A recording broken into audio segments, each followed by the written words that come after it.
Many of us have been led to believe that to get the most out of retirement, we stay that safe place, that comfy job until we hit that perfect age of somewhere between 62 and 70. But sometimes God has a different plan. And today's guest took his retirement way before the traditional early retirement. And his journey wasn't exactly the way he planned it, but God had a better plan. It was so much better than anything he could have imagined. I hope you'll join us for this exciting conversation on how we can answer God's call to more in some of the most unusual ways. Stick around till the very end when my guest Dan Simon shares his best tip for those who are thinking about retirement. Welcome. I am so glad to have you here with us today. I've been really excited to hear your story. Courageous retirement. And when somebody retires at the age of 47, that had to have taken some courage. And so, from what I understand from our earlier conversation, after 25 years in education, you decided that the Lord was calling you away. And I would love to know, what was it that helped you know that it was time to take that step, to make the leap and answer his call? Wow, that's a loaded question, Vonna. The reality is that the first post-retirement gig, I think the Lord intended it to be the way to break me out of my comfort zone, to get me to where he wanted me to be, because I would have probably stayed where I was forever. I mean, it was kind of in that coasting mode, right? I knew what I was doing. It was great. I was working in the same school system at that point that my kids were in. And it was like everything was rowing in the same direction. The story is, keep it as simple as possible, but I had started my career in education as a teacher, moved very quickly through the ranks of supervision and administration, earned 2 master's degrees at one point to get my certification as a school leader as well. And I got my first principal job at 31, and I was in a district that was a very high performing district. My high school at one point during my 10 years at the head was ranked the #1 high school in the United States. Wow. We were a powerhouse in terms of academics. And I had always kind of felt that the greatest way to influence kids was to continue to move up the ranks, right? Was to continue to have a new title with more power in a sense, right? And more influence. So what I found was that at the point of 10 years as a high school principal, I felt, well, next would be superintendent. And so I got a job as a superintendent, and I hated it. I mean, I just completely, it was all about politics and becoming like a figurehead. And I realized that the best way to influence kids is to be with them every day. So I was like, this isn't for me. And I went back to being a principal. And that's where I found myself like year 21. I was there working in the district my kids were in. And then a couple of years into that last principalship, I had somebody reach out to me about opening a charter school in New Jersey, in an area that was receiving a lot of financial aid and was one of the lowest performing schools in the nation, let alone in the state. And the reason that I was initially drawn to it was because the recommendation came from a parent of that school where I was principal for 10 years. This was a relative of his that was seeking the opportunity. And I guess when he was like, hey, do you know somebody? He's like, oh, I know somebody. Like, you want to start this and do this? I got the guy. He's the right guy for you. And so the pursuit came through, and there was again, I was in a good place. I didn't want to go anywhere. I don't want to do anything. And so I was spending a lot of time with my pastor. I was talking a lot about it, asking this question, Vaughn, how do I know? Yeah. I mean, if I retire early, right, I take a penalty on my pension, by age, because I was 8 years shy of age at that point. I was like, but how do I know, Lord, if this is from you or not? I mean, and then there was the appeal of the money, right? And, collect retirement, make full salary, like 6 kids, like it's, some of them in college, some of them about to go to college. And ultimately, I felt a peace about the decision. And so I went forward with the retirement. And fast forward, within that year, I got the school open, but there was just something about it that didn't feel right to me. It wasn't Well, first of all, I would say that opening a charter school in New Jersey, when you talk about political positions, like that was nearly the death of me. I mean, it was really a very, very stressful, very difficult place to be, but got the school open and it was running successfully, but there was just something about it. You know, like the Lord was giving me almost kind of a sick kind of spirit saying, Mm. okay, I got you out of your comfort zone because I've got something else for you. And now maybe, you're ready for it. Right. Yeah. And so the quick transition from there, when I stepped away from the charter school, was I was invited to join a Christian school in the area as an administrator to support the existing administration. There was a church that I was affiliated with. They knew my background. They had actually been recruiting me for a number of years to take on a leadership position. I just couldn't support a family of 6 children on a Christian school salary at that point. But now look at what the Lord did. He set me up with a pension. Yeah. Right. Yeah. So that reduced salary coming together was now manageable. My wife, my incredible wife, just took the budget and just made everything work. We were actually better off financially, making less within a year of that time frame. And that kickstarted so many other things. My foray into Christian education and Christian school consulting. It also opened the door to my college and career advising, which I've now been doing for the last 8 years as well, and speaking across the nation and focusing my time and energy and expertise on Christian schools and military children, because I have now a very personal stake in that as well. So I look back and I say, why did the Lord bring me through that season where I thought, like, Lord, I thought this is what you wanted me to do. I prayed, I spoke to my pastor, I had a peace about it. And now in retrospect, looking back, Vonna, right, we all do this, right? Yeah, we do. In the season, it was so challenging and so difficult. But looking back now, I know exactly why I had to go through that season, because of what he was preparing for me. Here I am, 10, 12 years later, thriving in a market that I would never have even seen myself in at the time. So that's that. You talk about that courageous leap. I mean, I always had faith that the Lord knew what he was doing, but definitely questioned at times. You hit on so many things. One of them was, it's interesting because I believe my path is similar. I mean, God showed me a path that looked so amazing, and it was the only way I would have left all of the comfort and all of the things that I had in my previous career. I have learned so many lessons. I mean, even just that fear of not having enough money, enough of everything, and him just stripping all of that away and saying, have I not provided everything you need? Our needs, not our wants necessarily, Right. but our Right. needs. But I truly haven't even given up many of the wants that I want in life. I feel like sometimes the world makes it, you think about financial advisors, and I have nothing against financial advisors other than when they sit down with you across the table, they're telling you about all, you got to have this and this, and if you want to do, and it's like you have to have millions of dollars to do all that. And now on the other side of retirement, I'm like, I kind of love my life. I don't need to travel 3 months a year to enjoy my life. God has provided so many things.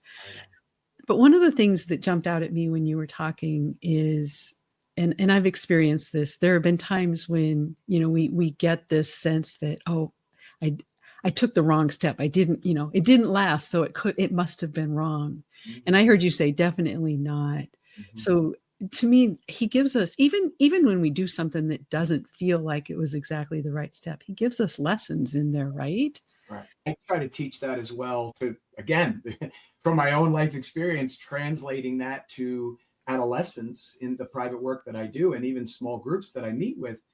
You've got to, I say the only guaranteed no, right, is the question you don't ask, right? The only way it's guaranteed not to happen is if even try. And so I talk a lot about experience and risks and learning the lesson through whatever that season is. Yeah. We talk about, I use it as a biblical example. I'm always talking about Joseph, right? I mean, there's no greater example, right, of, 40 years of, I mean, I think it's 40 years even.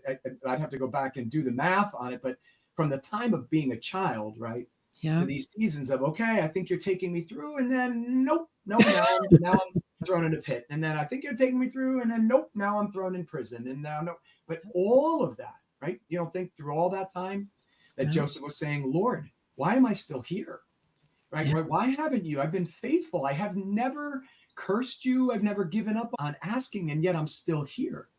But in God's timing, he was equipping him to be number 2 in the land, to save the entire nation and his family in the process. And you shortcut any of that, you take any different route to any of that, it doesn't happen the way that God intended it to happen. So we don't have to love that season that we're in, but it's a season.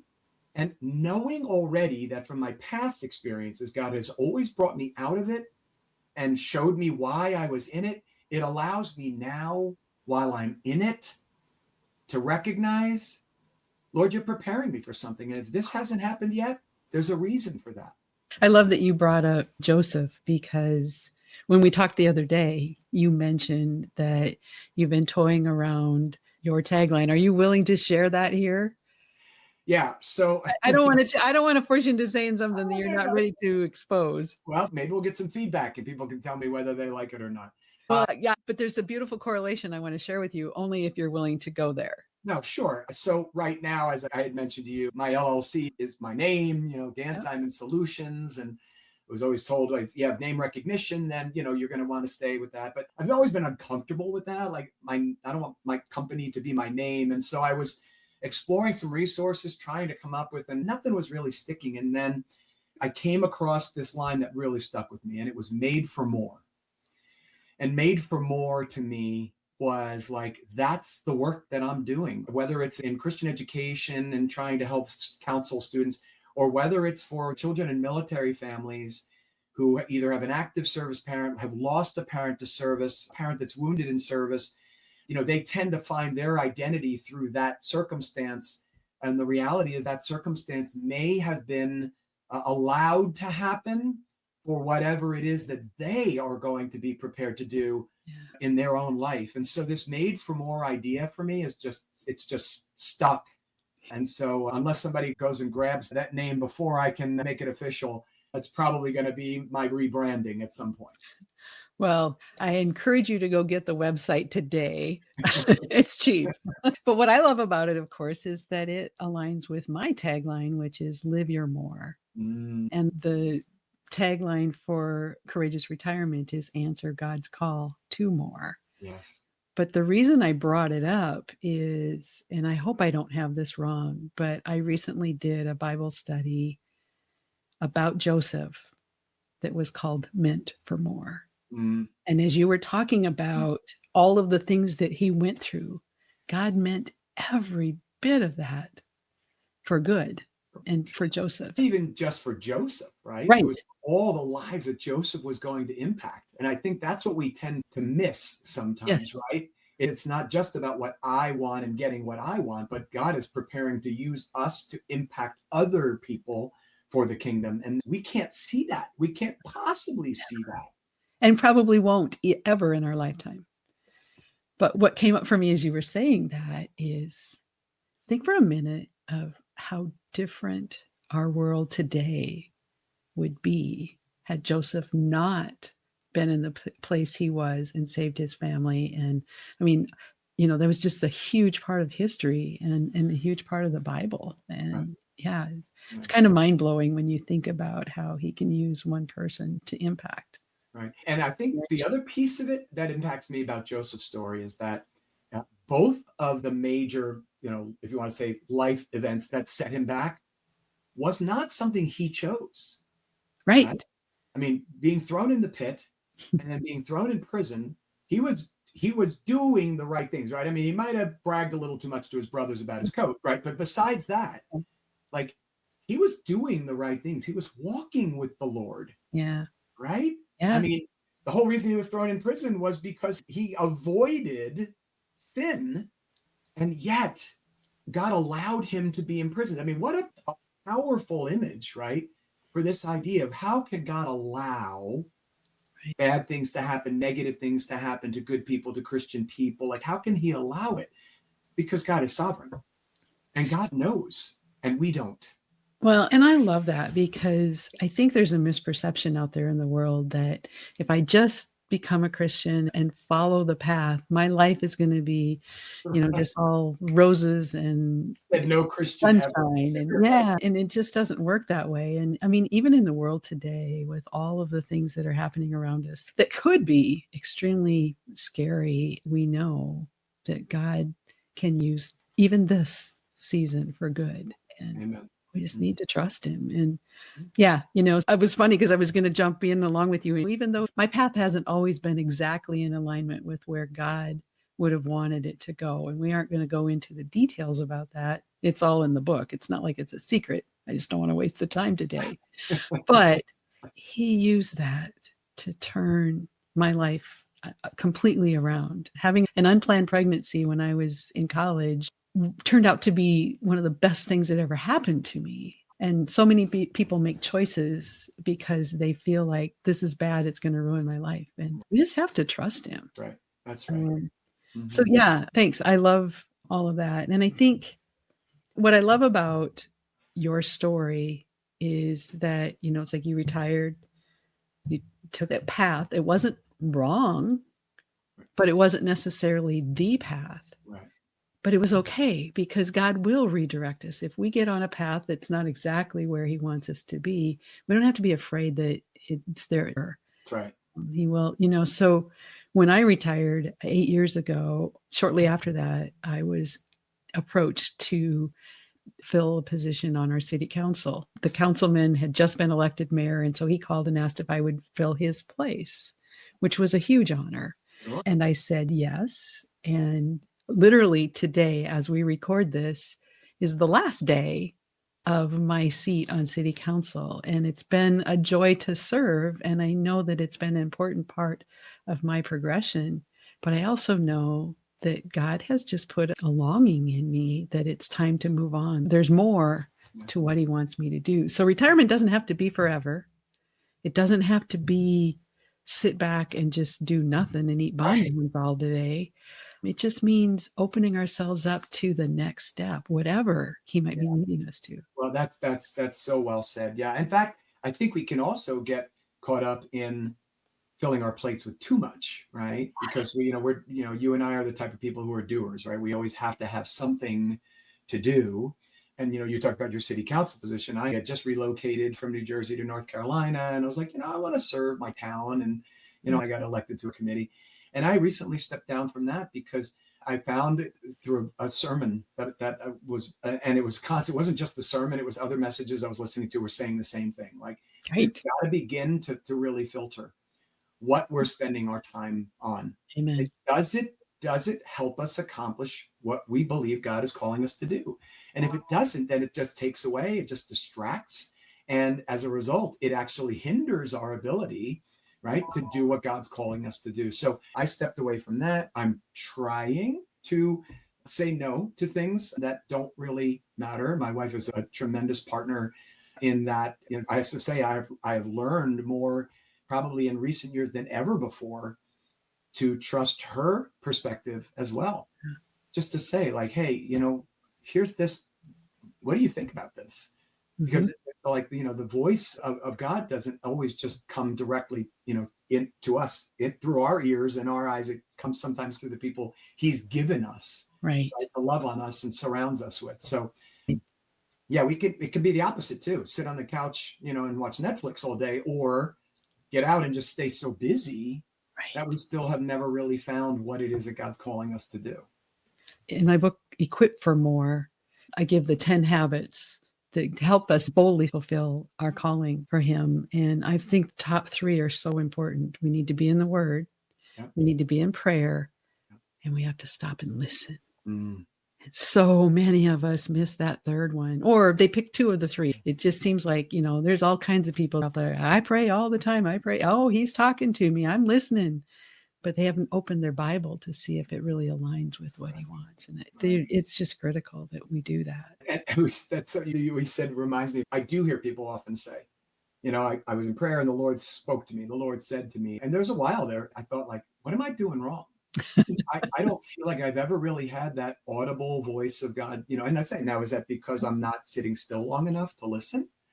Or is he just speaking to me in other ways? And, it's that same thing with the gifts of the Spirit, right? We don't all have the same gift, but if we seek him and we humbly come before him and say, Lord, just send me the right people. I think to me, that's one of the most significant things is the people, just you and me meeting, the way that we did through an organization that I chose to get involved in and that you were there to speak and we met. We could never have planned or orchestrated that, right? The Lord's hand was in that. And so the people we meet are, I think, one of the most significant ways in which he speaks to us and points us in the direction he wants us to go.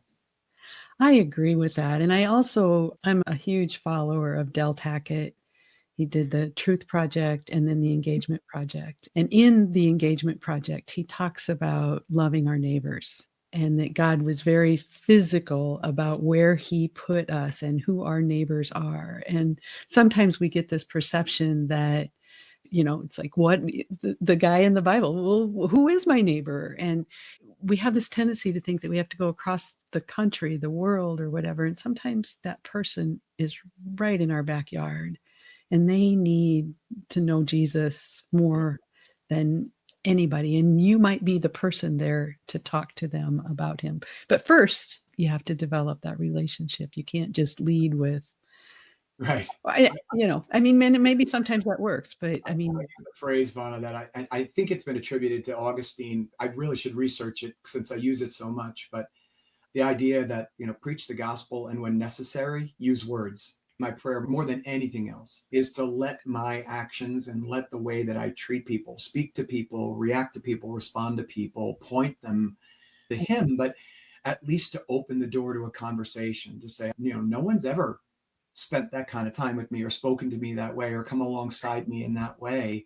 What's your inspiration or your motivation for that? And then the door is open. And by the way, that happened. First 25 years of my education career was in public education. I had more than one conversation that bore out because of that. Again, we don't shed our rights or religious rights at the schoolhouse door if as long as we're not the ones that are provoking or promoting. I have a right to answer that question if it's asked. absolutely. And it was asked many times, and it opened up the opportunity for me to have those conversations. So that, to me, more than anything, because we know people are always watching us as Christians. We've been wanting to see us slip up, wanting to see us fall, wanting to say, aha, see, you're just like everybody else. Yeah. And that's where I really find myself wanting, to just always have the full armor of God on, just in watching, because you never know who's watching and you never know who's listening and you never know who's going to be turned off because of something that they heard me say here, but then watched me do over here. Right. So that's significant, I think. Absolutely. And, before we started this recording, we prayed. Yes.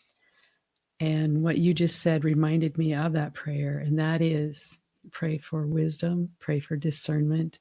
And I added, pray for courage. Yeah. And if we do that before we walk into any room, any workspace, anything like that, that discernment will help us to know if and when it's time to share, bite our tongue, whatever. Because in today's world, sometimes biting our tongue is way more important than any words we will ever share. Absolutely right.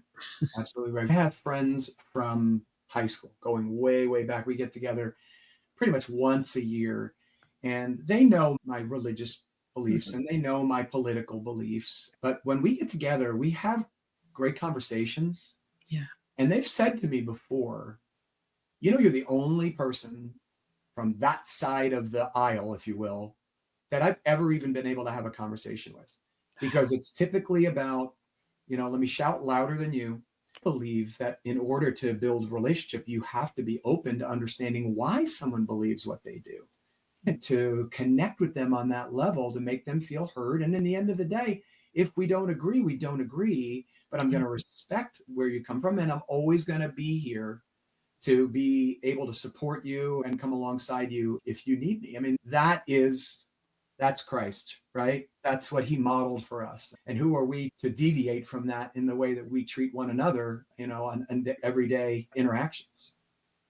So true. Truth and love. I And call it grace with accountability. That was always my thing, especially when I went from public school to Christian school. Like, grace with accountability. Like, yes, I'm still going to love you through this, yes. but you did something you aren't supposed to do, and there's a consequence for that. So who am I not to forgive you, right? I mean, every day I'm grateful that God forgives me for my continuation of sin and whatever that might look like. So of course I'm going to forgive you, but there's going to be an action that has to be taken, and it's for the betterment of yourself and understanding that down the road. So yeah, that grace with accountability phrase came up when I started in Christian education, and that has been my motto ever since in any organization that I lead or that I'm part of. I love it. This has been wonderful. I really have enjoyed this conversation, and I think we could go on for a very long time. We could. I do have one last question for you. If someone is listening to this and they're at that point, wherever it is, whatever age it is or whatever, and they're like, should I, shouldn't I? What's your best advice for someone who's debating about whether they should take this step, go where God's leading them or not? I call my Gideon moments, right? Even with starting the chapter of C-Suite for Christ in Raleigh-Durham, I felt like an imposter. Like, I don't have a business background. I don't have the understanding of sales and recruitment. And I just want to love on people and minister. Why this? So I kept throwing out the fleece. Like, Lord, if it's from you, make the dry fleece wet. And the next morning, there was an answer to a question that I didn't expect. Oh, okay. Well, that's great. But now I'm going to put out the wet fleece. And if it's dry in the morning, then the next piece. There came a point where I was like Gideon, I'm going to stop testing you now. You've made it clear to me that the concerns that I had, the uncomfortableness about certain things are gone. And so at that point, I don't know exactly how it's going to work. And I'm still figuring a lot of it out.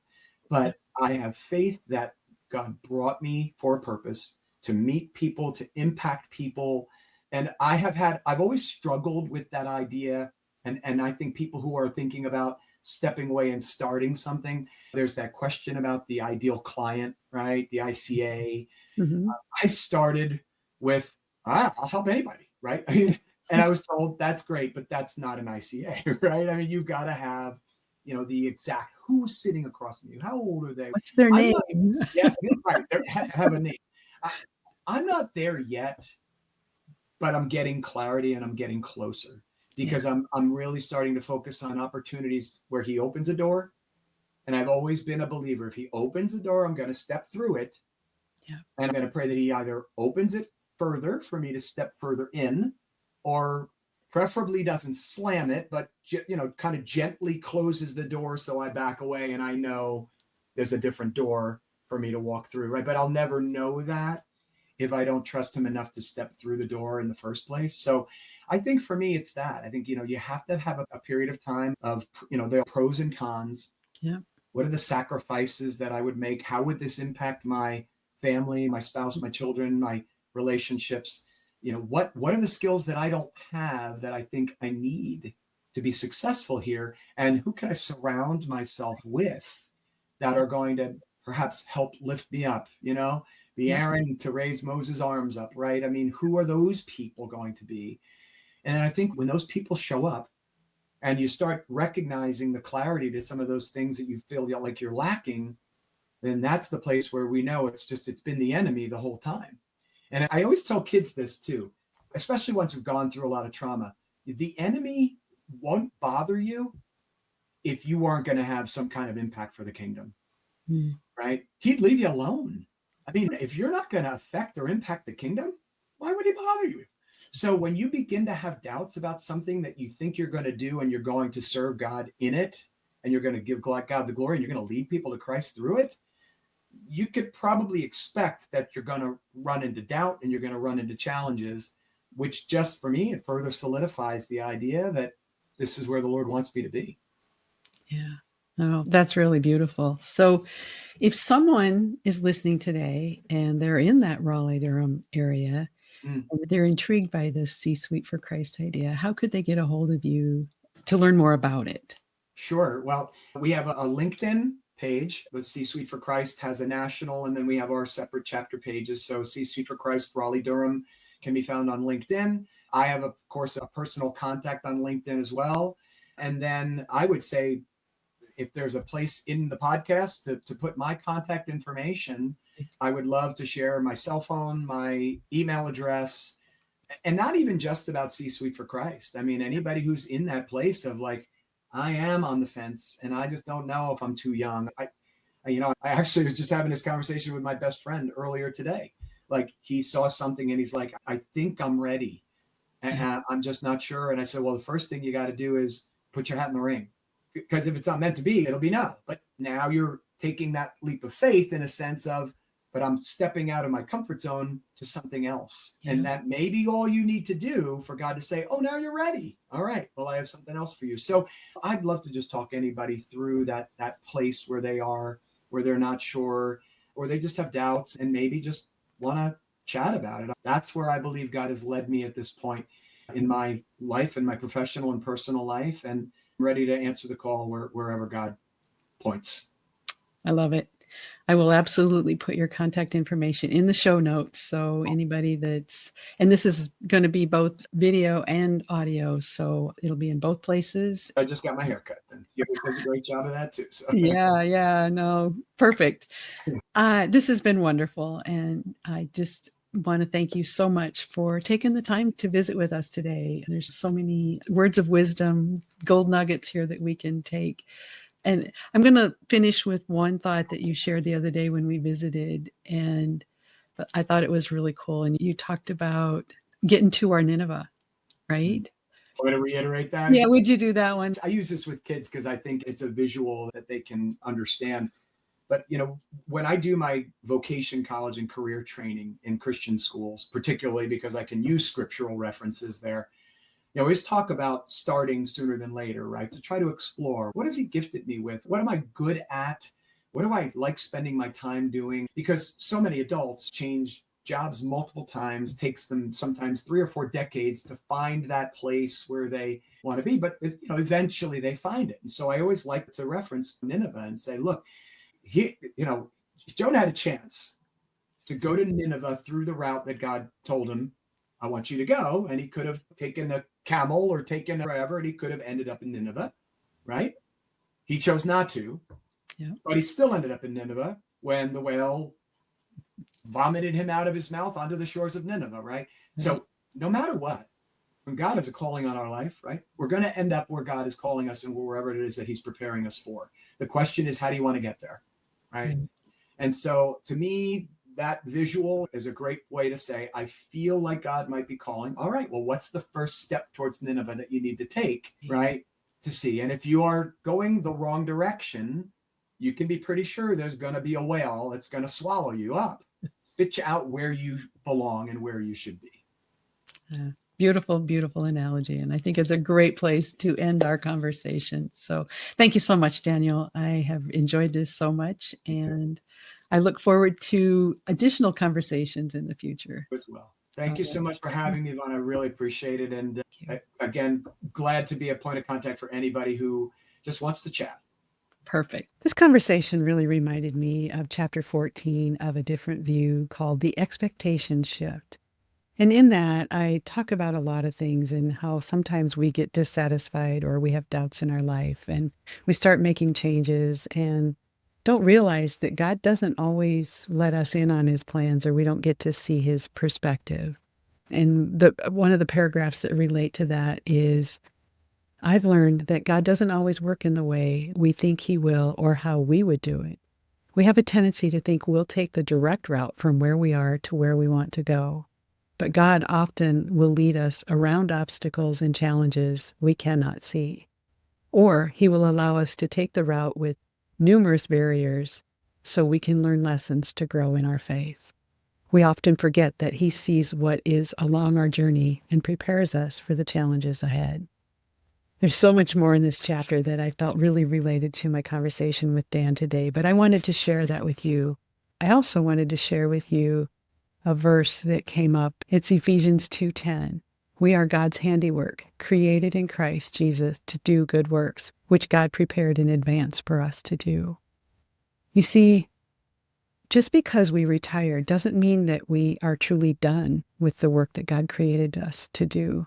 He has meaningful work prepared for us to do throughout our lives, including and beyond retirement. Just remember, finishing well means continuing to walk in the purpose that God has laid out for us, even when the path looks different than we think it will. I pray that this has blessed you. I just want to thank you so much for stopping by today. It's always so good to have you here. Stop back in 2 weeks for more of Courageous Retirement. Until then, engage your faith, finish well, and always, always live your more.